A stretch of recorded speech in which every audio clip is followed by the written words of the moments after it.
Hello, this is the Death Row and Executions channel. My name is Paco Rivera. You can also follow me on Facebook for updates and more Death Row news. There will be a link to my Facebook in the description below. Also, check out my other channel here on YouTube called The Maximum Sentence, where I cover recent crimes and convictions. There will also be a link for that. The South Carolina death row inmate that I'm going to tell you about today, who is scheduled for execution this year on November 14, not only killed 3 people during a 6-day span and shot another victim who survived, he was enjoying what he was doing and having fun by taunting family of at least one of the victims that he killed, and he was taunting police by leaving writing in the victim's blood on a wall. He also bragged to people about the murders. During the first days of October of the year 2004, Stephen Bryant was driving around Sumter County in South Carolina in the middle of the day, casing out properties in the area to burglarize. According to reports, Bryant was heavily addicted to methamphetamine and marijuana. He would appear at different houses or mobile homes saying that he was looking for someone or that he was having car trouble. In one of those homes, a woman did not open the door. Good for her.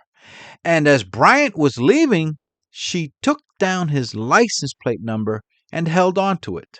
On October 4th of the year 2004, Bryant visited an acquaintance named only in the reports as Dennis. And on the following day, October 5th, when he knew that Dennis would not be home, Bryant went back over there and burglarized the house. 3 days later, on October 8th, he broke into a home belonging to someone only named as Ammons in the reports.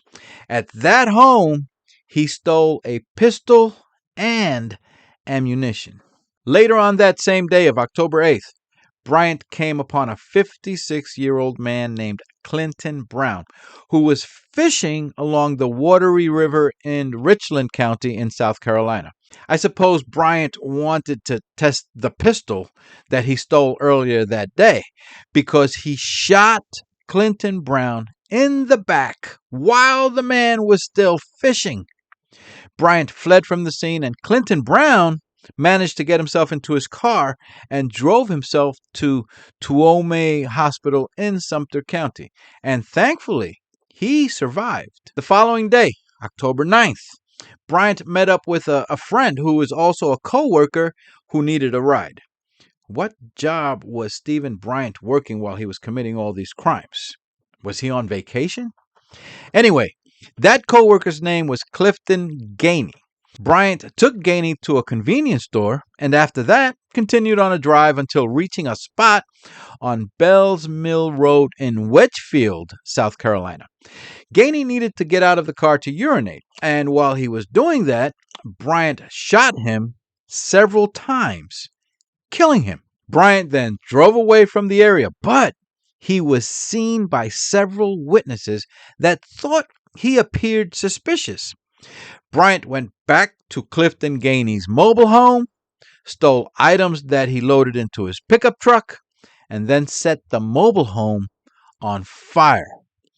Those witnesses that earlier had seen Bryant driving away in his 1990 GMC pickup truck at about 7 o'clock that evening, they then came upon the dead body of Clifton Gainey lying along the side of the road. By this point, news of the sudden rash of random attacks around Sumter and Richland counties had spread and people were in a panic, and police were stopping everybody along roadways. 2 days later, on October 11th, still the year 2004, Bryant managed to make his way into the very rural home of 62-year-old Willard Tietjen on Kane Savannah Road in Wedgefield by saying that he had car trouble. Bryant shot Willard to death and then proceeded to burglarize the home. It was about that time that Willard's daughter, Kimberly Dees, called her father's phone, and she would later say that a stranger answered the call.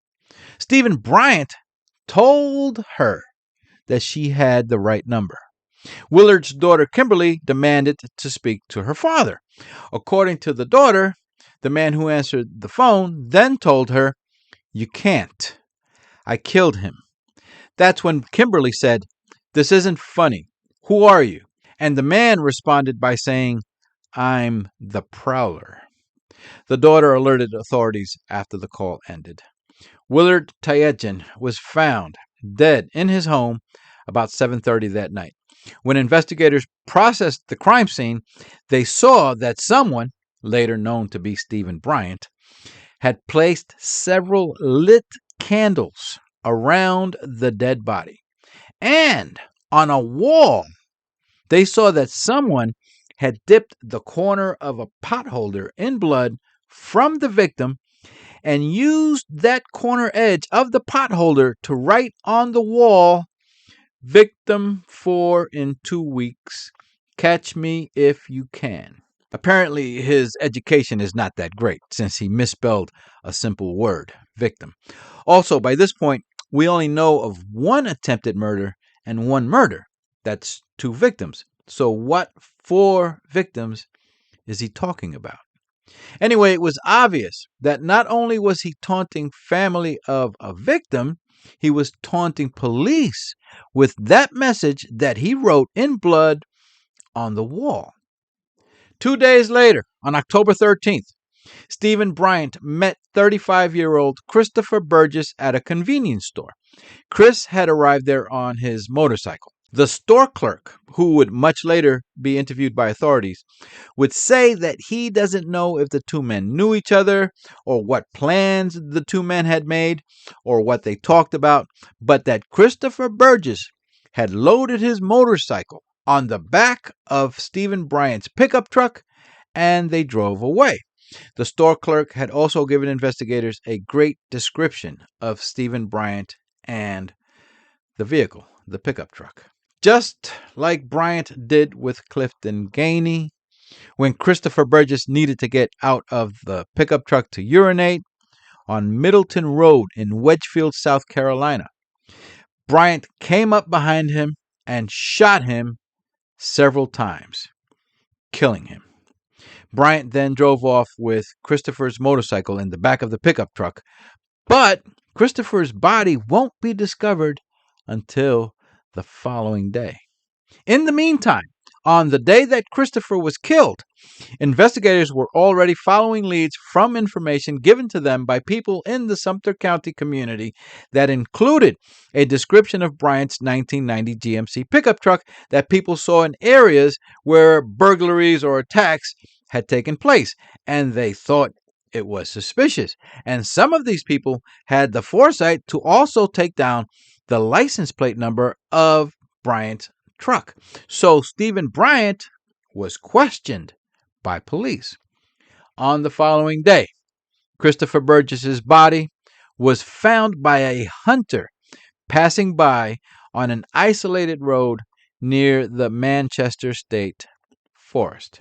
By this time, everything had led back to Stephen Bryant, and he was located and arrested at his girlfriend's mobile home on Eagle Road in Wedgefield without any resistance. Deputies reported that they also recovered stolen items at the girlfriend's home that had come from the victim, Clifton Gainey's home. The stolen murder weapon, a .40 caliber handgun, was also recovered. Stephen Bryant was sentenced to death for the murder of the older victim, 62-year-old Willard Tietjen, and life sentences for the other 2 murders, plus 100 years combined for all the other crimes during that spree in October of 2004. A year later, in 2005, also in October, Stephen Bryant assaulted a prison corrections officer and almost beat him to death. Bryant was charged and received an additional sentence for that crime. Stephen Corey Bryant, now 44 years old, is scheduled to be put to death in South Carolina this year on November 14th. Clifton Dale Gainey, Bryant's first murder victim, was just 36 years old. He was born here in my adopted hometown of Charlotte, North Carolina, and later relocated to South Carolina. Clifton was also employed as a construction worker with Varner Inc., an electrical construction company located in Sumter County, South Carolina. Clifton had 2 sons. Bryant's second murder victim, Willard Tietjen, known affectionately to friends and family as TJ, was 62 years old. His wife, who thankfully wasn't home when the crime occurred, was Mildred Carol Cartsenson. Willard was born in Columbus, Georgia. He retired after 23 years of service from the United States Air Force as a technical sergeant, and he had served during the Vietnam War. He later worked as an insurance salesman. He was a 32nd degree member of the Masons, the York, and Scottish Rite for more than 30 years and had served as past master of the Spring Hill Masonic Lodge. He was a Shriner and a member of the Jameel Temple, the Gamecock Shrine Club, and the Jameel Streakers. He was also a member of St. James Lutheran Church. Willard and his wife Mildred had 1 daughter, Kimberly Sue Dees. Bryant's third murder victim was Christopher Burgess, who was just 35 years old. Christopher was born in New York City, in Manhattan, and had attended PS 146 Elementary School in Manhattan. After moving to Sumter County, he attended and graduated from Sumter High School, and later began a career in industrial and construction. According to his obituary, he was a very outgoing, vibrant individual who always had a smile on his face. He was also a faithful member of Trinity Missionary Baptist Church. Please go ahead and hit the subscribe button for more death row and upcoming execution stories so that you're alerted when the next one comes out. You can also follow me on Facebook for updates. There will be a link to my Facebook in the description below. My name is Paco Rivera. Thank you for watching. Take care and bye for now.